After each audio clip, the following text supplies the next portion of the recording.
दोस्तों, जैसे मैं बता रहा, मेरा नाम अनुराग है। मैं एक शराबी हूँ और प्रभु की कृपा और अल्कोहलिक्स एनोनिमस के सुंदर कार्यक्रम की मदद से आज के दिन मैंने शराब नहीं पी है। आप दोस्तों का साथ है और बहुत ही खूबसूरत प्रोग्राम है अल्कोहलिक्स एनोनिमस का, जिसने मेरे को शराब के पहले घूंट से बचाए रखा है। आई थिंक मोस्टली ग्रुप के मेंबर्स हैं, मेरी स्टोरी अच्छी तरह कई बार सुन चुके हैं, बट ब्रीफली मैं अपनी कहानी शेयर करना चाहूंगा। 15-16 साल की उम्र में मैंने पहली बार शराब पी। शुरू में इफेक्ट बड़ा अच्छा लगा। Gradually over a period of few years, एक साल के बाद कि मैं एक फुल फ्लेज्ड शराबी बन गया, कि रोज शाम को एक पर्टिकुलर टाइम पे मेरे को शराब चाहिए होती थी। और हमेशा मैं उस टाइप के फ्रेंड्स ही ढूंढता था जो पीने पिलाने वाले होते थे, और दूसरे लोगों के साथ मेरी ज्यादा बनती नहीं थी। और मेरा फोकस यही रहता था कि जो पीने पिलाने वाले हों उनके साथ ही मैं बैठ के अपने पी सकूं, कोई अच्छी तरह पी सकूं। और वही दोस्त ढूंढता था थोड़ा कि जो ज्यादा पीने वाले होते थे, क्योंकि मेरे को भी बहाना मिल जाता था थोड़ा ज्यादा पीने के लिए। हुआ ये कि जैसे हम सब जानते हैं, बीमारी बड़ी प्रोग्रेसिव है। मेरे साथ भी यही हुआ। शराब मेरी बढ़ती गई। उसी दौरान मेरी शादी भी हो गई। एंड मेरी शराब शादी को 1.5 1 साल ही हुआ था, और हालत बहुत खराब थे। तो मेरी वाइफ और मेरे फादर डॉक्टर के पास ले गए मेरे को। यहीं पंचकुला में ही एक डॉक्टर के पास ले गए, जो अल्कोहलिज्म और ये सारी treatment, she was retired from the army. तो उन्होंने उस डॉक्टर ने मेरे को एक दोस्त का नंबर दिया। ये 1994 की बात थी। और कहा कि आप इनसे कांटेक्ट कर लें, क्योंकि आपको जो समस्या है वो योर क्रोनिक अल्कोहलिक। तो आप इन मित्र से बात कीजिए। ये एक संस्था है अल्कोहलिक्स एनोनिमस, इनके मेंबर्स हैं। तो आप इनसे बात करेंगे तो आपको जरूर मदद मिलेगी। तो 1994 में मैंने संपर्क नहीं किया इनको। 1 1.5 महीने के लिए शराब नहीं पी। डॉक्टर ने कुछ दवाइयाँ दी, वो दवाइयाँ खाता रहा। और अक्टूबर में मेरी बिटिया पैदा हुई। और कुछ दोस्तों को ट्रीट देने के लिए उनको मैंने खुद तो उस दिन नहीं पी, तो उस दिन बट उनको ट्रीट दिया मैंने उनको कुछ ड्रिंक्स के साथ। और 1 2 दिन के बाद मैं खुद ही फिर दोबारा शुरू हो गया पीना। मतलब 1 महीना वो टाइम था जब मैंने पूरी 1 महीना शराब नहीं पी थी। ग्रेजुअली 94 अक्टूबर से लेकर 96 तक काफी हालत खराब होती गई। बीमारी भी प्रोग्रेस हो रही थी। इस दौरान मेरे माँ बाप ने मेरे को और मेरी वाइफ को कहा कि आप कहीं दूसरी जगह चले जाओ। वहां कुछ समय रहा। यहीं घर के पास ही मैंने एक 2 रूम सेट किराए पे लिया और इनके साथ रहना शुरू कर दिया, पेरेंट्स के साथ, पेरेंट्स को छोड़कर अपनी वाइफ के साथ अकेला। और वहाँ मेरे को और खुली छूट मिल गई, क्योंकि जो माँ बाप का डर था वो भी नहीं रहा। और मैं पीने पिलाने लगा और बहुत ज्यादा मेरी बढ़ने लगी। तो हालत ये होगी कि मतलब बीमारी मेरी इतनी प्रोग्रेस हो गई थी कि उस पीने के दौरान बहुत सी ऐसी हरकतें होती थी जो मेरे को होश ही नहीं रहता था। ब्लैकआउट्स होते थे, गालियां निकलती थी वाइफ को, फिर घर में आके मैं रोता था। तो मतलब बड़ा ही सिचुएशन खराब था। और फिर घर वालों ने मेरे को, मैं घर आना चाहता था। आई डोंट नो, मेरी डिपेंडेंस अपने पेरेंट्स के ऊपर काफी ज्यादा थी। तो मेरे पेरेंट्स ने ये की शर्त रखी कि अगर तुम घर आना चाहते हो तो घर आते ही तुम्हें इसकी ट्रीटमेंट लेना पड़ेगा, आपको डॉक्टर के पास जाना पड़ेगा। सो दिसंबर एंड में 95 में आया, और जनवरी 96 में जैसे ही घर पहुंचा मेरी हालत फिर वही शुरू होने लगी। तो वाइफ और डैड के साथ दोबारा उसी डॉक्टर के पास गया। और उस डॉक्टर ने फिर यही सजेस्ट किया कि अल्कोहलिक्स एनोनिमस एक भाईचारा है। और उन्होंने ये भी कहा कि मेरे पास कुछ पेशेंट्स आ रहे हैं आजकल। सो उन्होंने मेरी फैमिली के साथ कंसल्ट करके एक 12 स्टेप कॉल ऑर्गेनाइज किया। और कुछ दोस्त मेरे घर आए, करीब 4-5 लोग आए और उन्होंने अपने एक्सपीरियंसेस मेरे साथ शेयर किए और मेरे को आइडेंटिफिकेशन मिली और मैं अल्कोहलिक्स एनोनिमस की मीटिंग्स में आना शुरू हो गया। ये जनवरी 1996 की बात थी और उसी दौरान मतलब बहुत सी मेरे दिमाग में बातें चलती थी कि शायद मैं शराबी नहीं हूं या मैं बिना शराब के कैसे रह सकता हूं।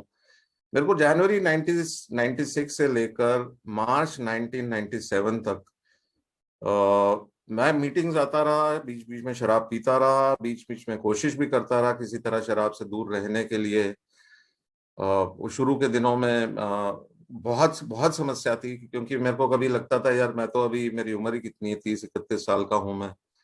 एंड जो उस समय हमारे फेलोशिप में ज्यादा लोग नहीं थे, चंडीगढ़ में करीब 8-10 लोग थे और most of them were in their 40s and let 50s।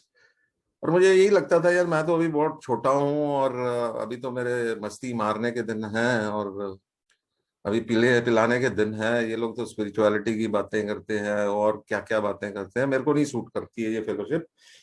But मैं अभी पीऊंगा, शायद ये लोग बड़े अच्छे हैं, मैं आता रहूंगा, कुछ इनसे सीखने को मिलेगा, तो शायद मैं किसी तरीके से अपनी शराब को कंट्रोल में पी सकूं। मेरा बेसिक आइडिया ये था कि किसी ना किसी तरीके से मैं ये सीख लूं कि मैं कंट्रोल में कैसे शराब पी सकता हूं।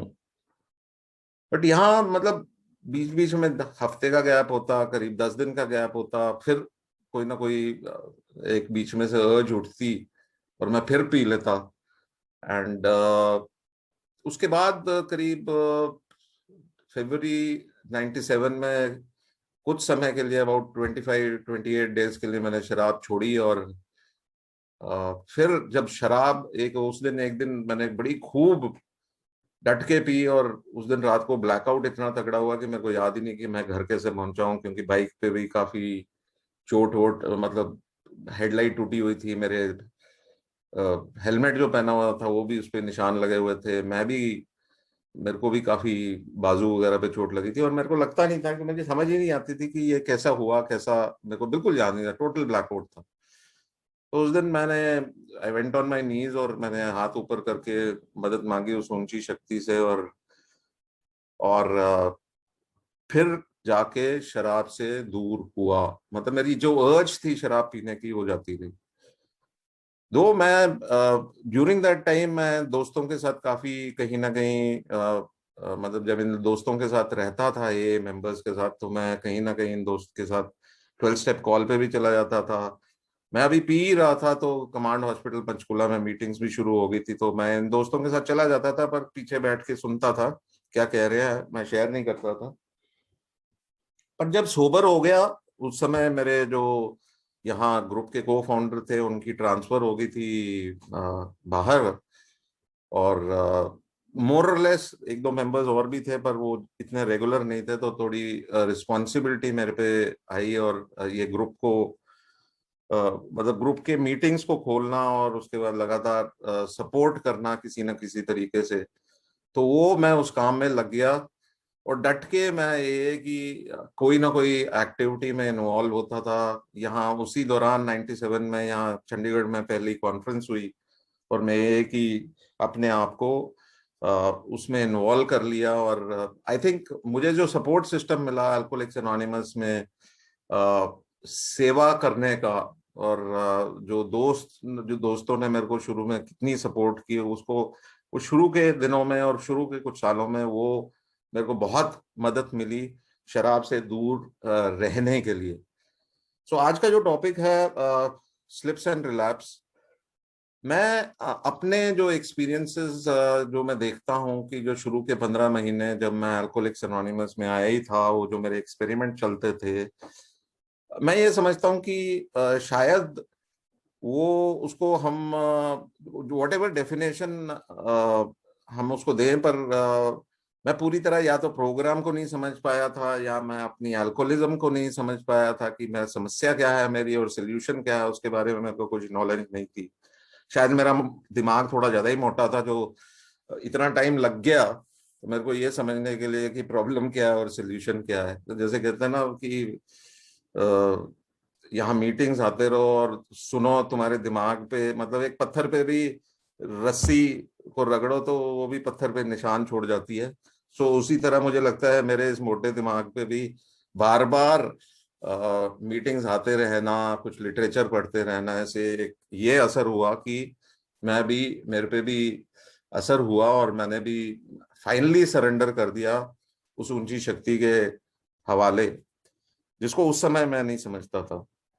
पर यहाँ आज इट्स बीन ओवर 24 ईयर्स की मैं शराब से दूर हूँ, और भी मैं सिर्फ अपने एक्सपीरियंसेस की बात नहीं कर रहा हूँ, मैंने यहाँ आके बहुत से लोगों को फेलोशिप में आके, मीटिंग्स में आकर, कुछ लोगों को कुछ महीनों बाद स्लिप होते हुए देखा, कुछ दोस्तों को कुछ साल बाद स्लिप होते हुए देखा, कई दोस्त 2 साल, 3 साल, 5 साल, और कई केसेस में करीब 15-17 साल भी शराब से दूर होने के बाद फिर दोबारा शराब की तरफ जाते हुए देखा।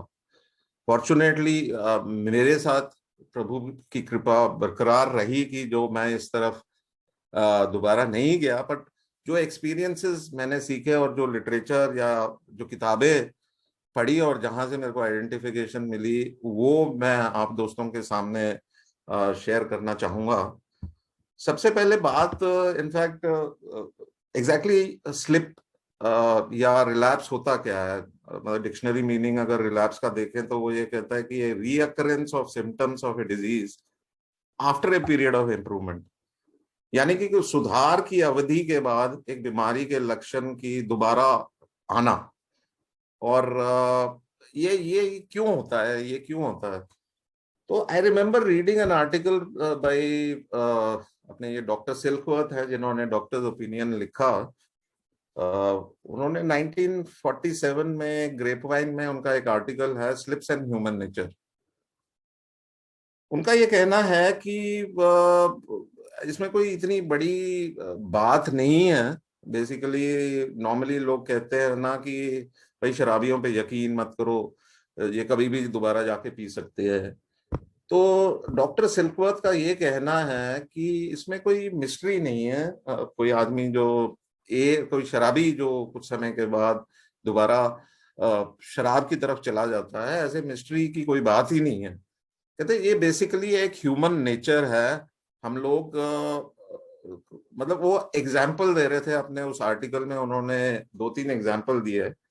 उन्होंने सबसे पहले एक एग्जाम्पल दिया कि एक ट्यूबरक्लोसिस का एक मरीज है, वो जब हॉस्पिटल के बाहर निकलता है, डॉक्टर उसको कुछ हिदायतें देते हैं। बेसिकली ये हिदायत देते हैं कि उसके बाद उनको किस टाइप का खाना है, कैसा रहन सहन रखना है, कितनी एक्सरसाइज करनी है, कितनी नहीं, रेस्ट कितना करना है। तो कुछ समय तो वो आदमी बड़ा स्ट्रिक्टली, जो पेशेंट होता है बड़ा स्ट्रिक्टली उसको फॉलो करता है और सही ढंग से चल पाता है। एंड पर कुछ समय बाद, कुछ साल, 1.5 साल या 2 साल बाद, या कुछ समय हो जाता है जब वो केयरलेसनेस कर देता है अपनी डाइट में भी, और जो चीजों को उसको मना किया होता है उस पर थोड़ा केयरलेस हो जाता है, तो उसकी उसकी उसकी बीमारी वापस आ जाती है। सिमिलरली उन्होंने एक और एग्जांपल दिया है कार्डियक पेशेंट के लिए, कि किसी को अगर हार्ट अटैक हो जाता है, डॉक्टर उसको पूरा उसका इलाज करता है और उसके बाद उसको बताता है कि भाई तुमने ये एक्टिविटीज करनी है, ये तुम्हारी डाइट होगी, सीढ़ियां नहीं चढ़नी शुरू में, उसके बाद धीरे धीरे ग्रेजुअली तुमने अपनी डाइट पे भी कंट्रोल रखना है, और अपने जो भी तुम एक्टिविटीज फिजिकल करते हो उस पर भी तुम्हें कंट्रोल रखना है। होता यही है कि कुछ समय के लिए हम लोग शुरू शुरू में तो बड़े घबराए हुए होते हैं, या उस समय तो हम पूरा सा उस पे मतलब फॉलो करते हैं direction what ever the doctor has given. पर ग्रेजुअली जब शरीर ठीक होने लगता है, थोड़ा समय और बढ़िया होने लगता है, तो वो आदमी इस तरफ से थोड़ा केयरलेस हो जाता है और एक्चुअली भूल भी जाता है कि उसको क्या समस्या थी। एंड यही होता है कि वो दोबारा जो भी उसकी समस्या थी, whether it was what do you call tuberculosis और हिज हार्ट इश्यूज, वो दोबारा उभर के वापस आती है। और मतलब वो ये कहता है कि जो अगर आदमी किसी को अगर सेकंड हार्ट अटैक हो जाता है तो हम उसको ये तो नहीं कहेंगे कि he has a cardiac mind और समथिंग। जैसे हम शराबियों के लिए तो ये टर्म यूज कर लेते हैं कि ये बंदे का अल्कोहलिक माइंड है तो इसलिए शराब पी लेते। सो डॉक्टर सिलखवत का ये कहना मेरे को अपना भी एक याद आया। मैं बचपन का एक इंसिडेंट आप लोगों के साथ शेयर करना चाहूंगा। मैं करीब क्लास 10th में था उस समय, और मेरे को जॉन्डिस हो गया था। एंड जॉन्डिस भी ऐसा का काफी सीवियर हुआ था। और उस साल एक साल तो ऐसा हुआ कि मैं स्कूल के अपने एग्जाम्स भी नहीं दे पाया, बिकॉज हालत ऐसी थी कि डॉक्टर ने मेरे को बेड रेस्ट का एडवाइस किया, और ये भी कहा कि मतलब ज्यादा एग्जर्शन नहीं करनी, रेस्ट करो, खाने पे भी और डाइट पे भी ध्यान रखो। उस समय हम पिंजौर के पास HMT कॉलोनी में रहते थे, मेरे फादर HMT में थे। एंड मैं रिकवर हो रहा था, एंड दिवाली का समय आ रहा था। एंड पेरेंट्स जो भी नॉर्मली कोई ज्यादा शॉपिंग करनी होती थी वो चंडीगढ़ जाते होते थे। एंड करीब 15-20 किलोमीटर है पिंजौर से चंडीगढ़। तो वो एक संडे को वो चंडीगढ़ आए हुए थे, और मैं और मेरी सिस्टर घर में थे, और मुझे कुछ मौका मिला, मैं घर के सामने टेनिस कोर्ट था, मैं वहाँ खेलने चला गया। एंड एक दो दिन खेला, और साथ में घर में कुछ दिवाली की मिठाइयाँ शिठाइयाँ भी पड़ी थी, और थोड़ा उस पर भी हाथ से साफ कर दिया। और करीब हुआ ये कि उसका नतीजा कि 3 दिन बाद मेरे पेट में इतनी दर्द हुई कि बहुत ही ज्यादा मेरे लिवर को मतलब प्रॉब्लम आ गई। और मुझे और उसी दौरान मेरे फादर को कहीं बाहर जाना पड़ा, तो बड़ी मुश्किल से कुछ एम्बुलेंस वगैरह अरेंज करके मेरे मदर ने नेबर्स के साथ मिलके मेरे को हॉस्पिटल में एडमिट कराया। आई रिमेम्बर अगेन, वो सेक्टर 16 में, चंडीगढ़ सेक्टर 16 हॉस्पिटल में मेरे को एडमिट किया। I also remember the name of the doctor, doctor GP Malik. वो मेरा इलाज कर रहे थे, और लकीली मेरे को वो कमरा नंबर भी याद है। जब मेरे को वहाँ कमरा मिला, वो भी 420 नंबर का ही कमरा था, 4th फ्लोर पे, जो सेक्टर 16 में मेरे को ये this is besides the point. पर जो बात मैं ये कहना चाहता हूँ कि मेरे को भी उस समय जॉन्डिस का रिलैप्स हुआ। और जॉन्डिस का रिलैप्स मेरे को इसलिए हुआ क्योंकि मैं जो जो मेरे को बताया गया था डॉक्टर की तरफ से, जो जो मेरे को हिदायतें दी गई थी, वो मैंने फॉलो नहीं की, और मैंने केयरलेसनेस बरतनी शुरू की, और मेरे को ये प्रॉब्लम दोबारा रीअकर हुई। आई कैन सी कि ये मेरे को जॉन्डिस का रिलैप्स हुआ। सो डॉक्टर सिल्कवर्थ ने आगे यही कहा कि भाई हम सिर्फ अल्कोहलिक को नहीं कह सकते, ये बेसिक ह्यूमन नेचर है कि हम जहां भी केयरलेसनेस होगी वहां प्रॉब्लम दोबारा रीअकर हो सकती है। शुरू शुरू में होता क्या है, ए में आकर नए दोस्त ये प्रोग्राम के बेसिक सीखते हैं, उनको अपनी जिंदगी में अपनाना शुरू करते हैं, और जब वो अपनाते हैं उसमें से they learn certain basic things कि क्या कैसे कैसे हम लोग क्या क्या कर सकते हैं। ये 12 कदमों को अपनी जिंदगी में अपनाते हैं, मीटिंग्स में जाना शुरू करते हैं, दूसरे लोगों की मदद करते हैं। कहते शुरू शुरू में जोश तो पूरा रहता है, और कुछ समय के लिए लोग शराब से दूर हो पाते हैं।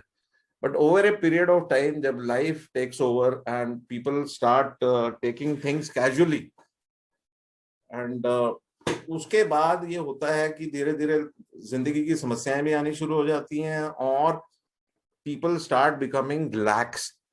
और जब वो थोड़ा आरामदायी हो जाते हैं, और जो चीज बड़े वो जोश, शुरू शुरू में जोश से काम कर रहे होते हैं, मीटिंग्स अटेंड करना, लोगों की मदद करना, मतलब स्टेप्स को भी कर लेना, कई लोग तो मतलब स्टेप्स भी करके भी उसको सोबर हुए हैं।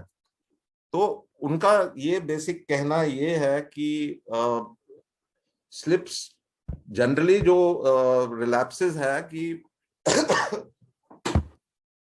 इससे बचने का बस यही है कि हमें उसे पूरी तरह इन इंस्ट्रक्शंस को फॉलो करना है ऑन ए डेली बेसिस, और we can't take things for granted.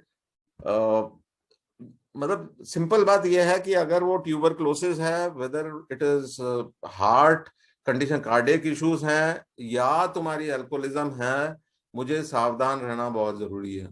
कहते हैं, जैसे वो ड्राइविंग का भी एग्जांपल हम लेते हैं कि सड़कों पे वो एक वो बोर्ड भी लगा होता है कि सावधानी हटी दुर्घटना घटी। वही हिसाब मेरे को अपनी लाइफ के बाकी इश्यूज के लिए भी है, चाहे कोई भी बीमारी हो, चाहे शराबीपन की बीमारी हो, चाहे बाकी और कोई भी बीमारी हो, मेरे को सावधान रहना पड़ेगा अगर मेरे को लॉन्ग टर्म के लिए उस पर्टिकुलर बीमारी, इन दिस केस आज हम शराबीपन की बात कर रहे हैं, तो हमें सावधान रहना बहुत जरूरी है। शराबीपन के बारे में हम सब अच्छी तरह जानते हैं कि अगर वो आदमी सही में फुल फ्लेज्ड अल्कोहलिक है, तो हम बड़े अच्छी तरीके से, हमारा ये जो चैप्टर है मोर अबाउट अल्कोहलिज्म, जो आई थिंक हम हर हर मीटिंग में बहुत सी जगह पढ़ा जाता है, उसमें बड़ा क्लियरली आई थिंक उन्होंने जो भी, अगर चैप्टर को पूरी तरह देखें तो उसमें हमारे को एग्जाम्पल्स दिए गए हैं 3-4 लोगों के। और वो यही है कि कुछ समय बाद जब उन्होंने दोबारा पी तो क्या क्या इश्यूज हुए थे। अगर हम जिम का एग्जाम्पल लेते हैं, जिम की एक स्टोरी का हम सब याद करते हैं ना, जिसने दूध में डाल के शराब पी थी, उसकी अगर हम स्टोरी से ये देखें कि बेसिकली वो एक इंटेलिजेंट आदमी था। मतलब उसके पास सब कुछ फेवरेबल कंडीशन था, उसके पास एक मतलब पूरी गाड़ी की एक एजेंसी भी थी, इंटेलिजेंस भी था, पूरा कामकाज भी पूरी ढंग से करता था, पर उसको शराबीपन की समस्या थी और उसका रिलैप्स हुआ। और एक मतलब एक प्रॉब्लम ऐसी हुई कि उसके घर में और उसका मतलब जो जो शोरूम, मतलब जो उसका ऑटो पार्ट्स का जो जो उसका मतलब the company where he was working, he had to finally work in the same company again. वहां आके कुछ जब ए मेंबर्स ने उसे कांटेक्ट किया तो उसको एक नॉलेज भी दी गई कि तू एक शराबी आदमी है। पर कहने का मतलब यह है कि उसको नॉलेज मिलने के बाद भी उसका रिलैप्स दोबारा हुआ। जैसे वो इंसिडेंट जो शेयर करते थे कि मैं बाहर गया किसी कस्टमर को ढूंढने, वहां मैंने एक सैंडविच लिया और उसके साथ मैंने सोचा कि मैं अगर एक ड्रिंक ले लूंगा तो कोई है, उसमें दूध डाल के पी लूंगा तो कोई प्रॉब्लम नहीं होगी। और उसके बाद मतलब कहने का मतलब है कि in spite of being intelligent, in spite of knowing his problem, in spite of knowing the solution, उस दोस्त ने दोबारा क्यों पी। मेन प्रॉब्लम, जैसे उसने नीचे आगे हम पढ़ते हैं उस स्टोरी में, तो उसने यही लिखा कि he did not enlarge his spiritual life. और उसको स्पिरिचुअल लाइफ को कैसे एनलार्ज किया जा सकता है, वो ये है कि ये प्रोग्राम को अपनी जिंदगी में अप्लाई करके टू हेल्प अदर पीपल। क्योंकि अगर हम इसको मतलब he did not enlarge his spiritual life through self sacrifice and work for others। तो ये काम मेरे को हमेशा मतलब आई हैव टू बी, ये अलर्ट में कैसे रह सकता हूँ, अलर्ट में तभी रह सकता हूँ जब मैं ये कार्यक्रम को अपनी जिंदगी में पूरी तरह अपना लूं और दूसरे लोगों की मदद करता रहूं। अगर मैं नहीं रिलैप्स चाहता तो मेरे को ये सब काम रेगुलर बेसिस पे करने पड़ेंगे। आज मैं अपना जो एक्सपीरियंस, मैं ये नहीं कह रहा हूँ कि आई एम वेरी प्राउड कि भगवान ने मेरे को मतलब मेरे को रिलैप्स करने का वो नहीं हुआ या मेरे साथ रिलैप्स नहीं हुआ। मैं बिल्कुल ये, I am not trying to say that I take pride, it's nothing to do with pride. मेरा, मैं अपने आप को किस्मत वाला इसलिए समझता हूँ कि मैं ये प्रोग्राम में पूरी तरह इन्वॉल्व रहा। जहां जहां मेरे को मौका मिलता था मदद करने की या नए नए ग्रुप शुरू करने के लिए या कोई ना कोई एक्टिविटी में इन्वॉल्व रहने के लिए, की सेवाओं के लिए, तो मैं उसमें इन्वॉल्व रहता था। शायद यही मेरे साथ ग्रेस रही है कि मैं शराब नहीं पी। नहीं तो अगर कुछ समय बाद ऐसे हो जाता था, ये कुछ बोरिंग लगने लग जाता था, मैं लो फील करने लग जाता था। फिर दोस्तों के साथ संपर्क बनाए रखता हूँ, जब दोस्त जब लो फील करता हूँ तो first thing I do is I talk to another alcoholic whenever I am not well. मेरे को बेस्ट पार्ट यही कहा गया है मेरी किताब ने, और आप दोस्तों के एक्सपीरियंसेस से पता चलता था कि अगर मैं कभी लो फील कर रहा हूँ या अगर मेरे साथ कुछ समय ठीक नहीं चल रहा या अगर मेरी मानसिक स्थिति ठीक नहीं है, तो मैं किसी दूसरे व्यक्ति के साथ काम करूं या किसी दूसरे ए मेंबर के साथ बात करूं। ये कुछ बेसिक्स मेरे को रेगुलर बेसिस पे अप्लाई करने पड़ेंगे, तभी मैं शराब से दूर रह पाऊंगा या रह सकता हूं। तो डॉक्टर सिल्कवर्थ ने एक और भी आर्टिकल लिखा है कि मैटर ऑफ रिलैप्स, उसमें उन्होंने और इस पे खुलासा किया। वो ये कहते हैं कि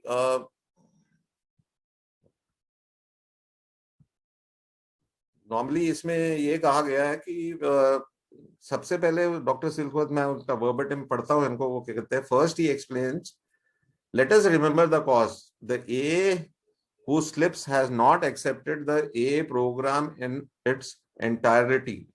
He has a reservation or reservations. वो ये आगे कहते हैं कि he's tried to make a compromise. Frequently, of course, he says he does not know why he reverted to a drink. और वो सिंसियरली ये बात करता है कि उसको पता नहीं होता कि क्यों, बट एक्चुअल यही है कि उसने कहीं ना कहीं कुछ चीज को, he has some reservations की सर कोई प्रॉब्लम नहीं। So finally he says the preventive is therefore the acceptance of A program and A principles without any reservations. अगर मैं पूरा 100% इसमें इन्वॉल्व रहता हूं तब जाके मैं ठीक रह पाऊंगा।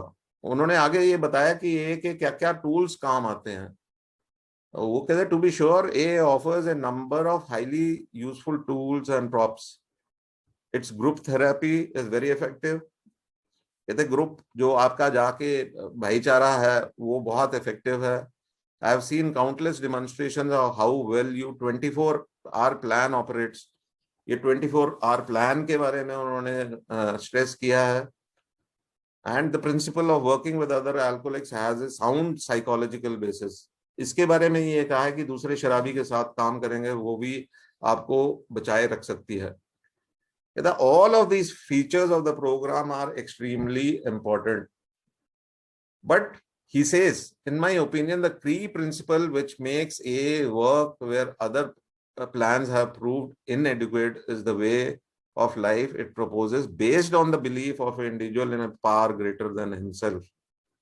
इस सबसे ज्यादा जो मेरे जैसे शराबी को काम आया, और when I look back today also I feel he's very right, कि जब मेरा एक विश्वास एक ऊंची शक्ति में हो जाता है, जो मेरी ये ऑब्सेशन को जिसने उठाया है, मेरा अपने बलबूते से ये ऑब्सेशन नहीं उठता था, वो ऊंची शक्ति है जो वो उसको उठा सकती है।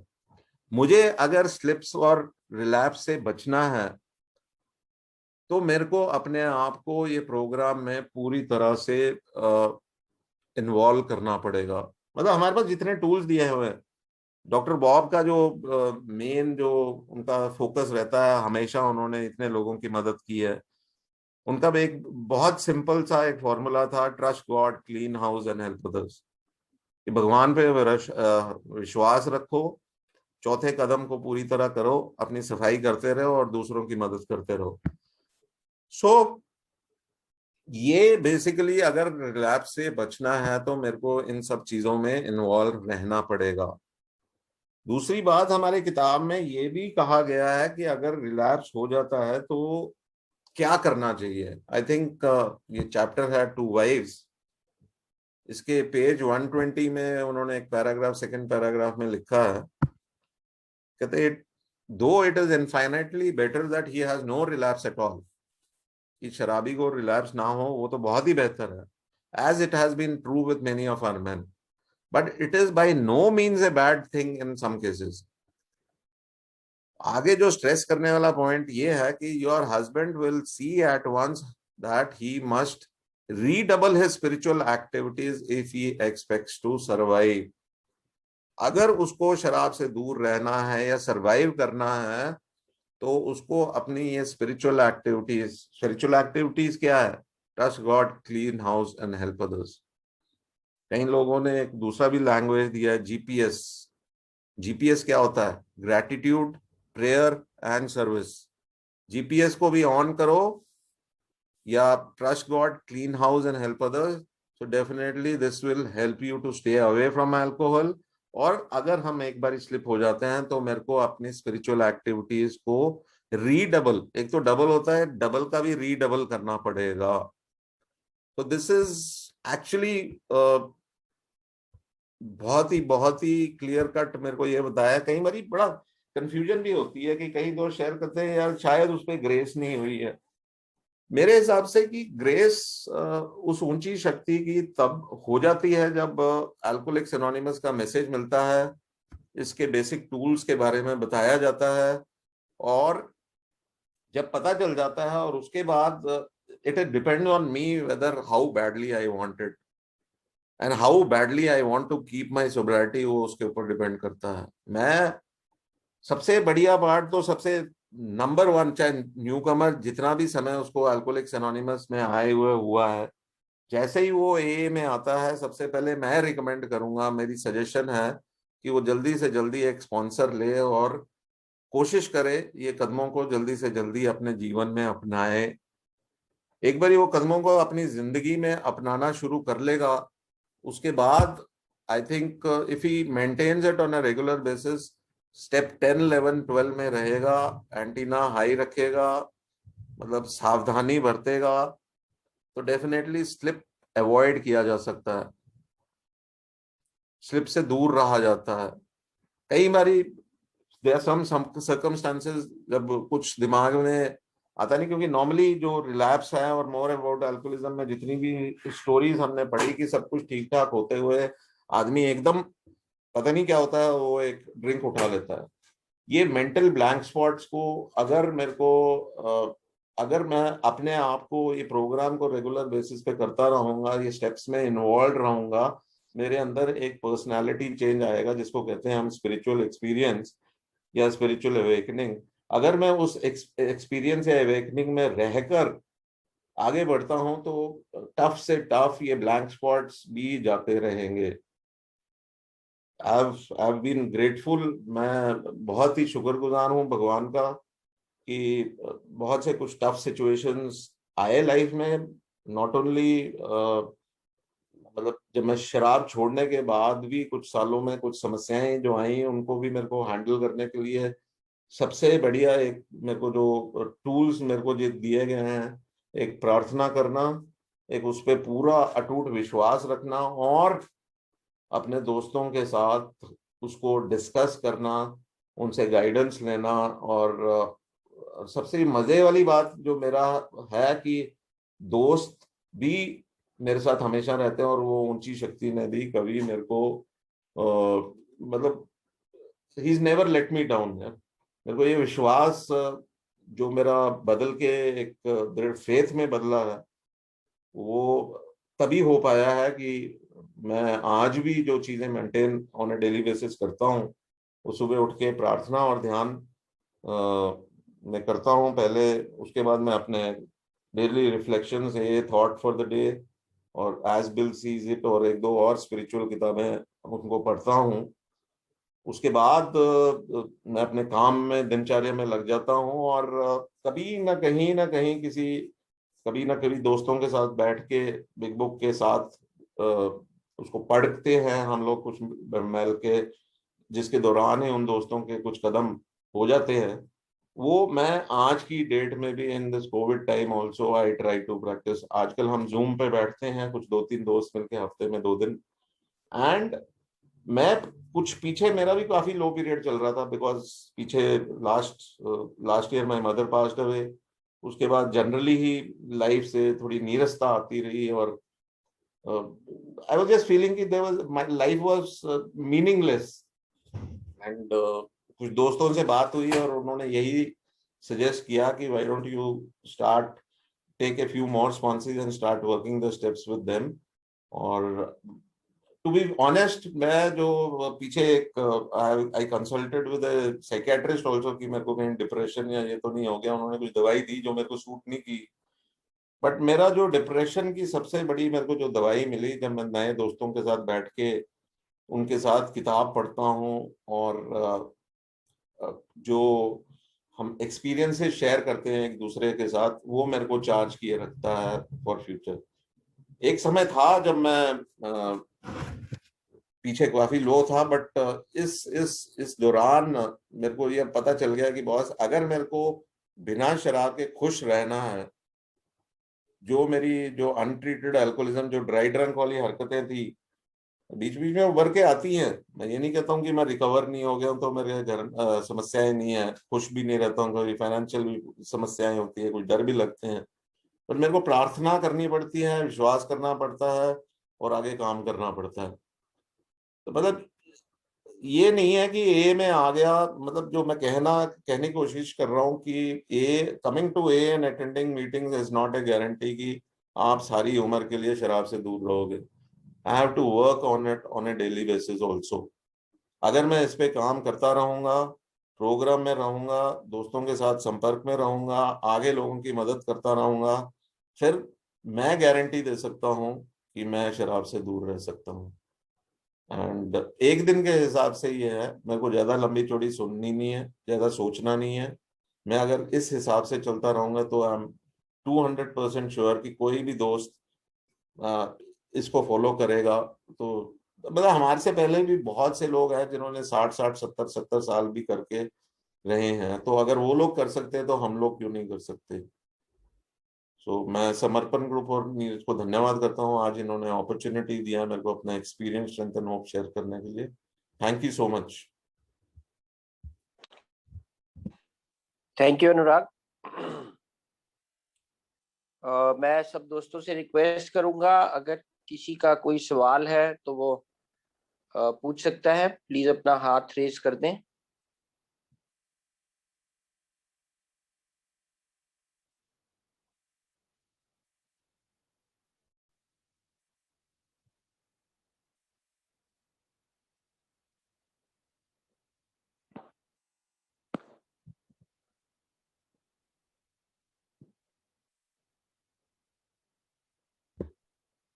अब जनरल शेयरिंग भी शुरू करनी थी, वो शुरू कर लीजिए प्लीज। Yes sir. हाँ जी, हाँ जी सुरेंद्र जी। हेलो। हेलो।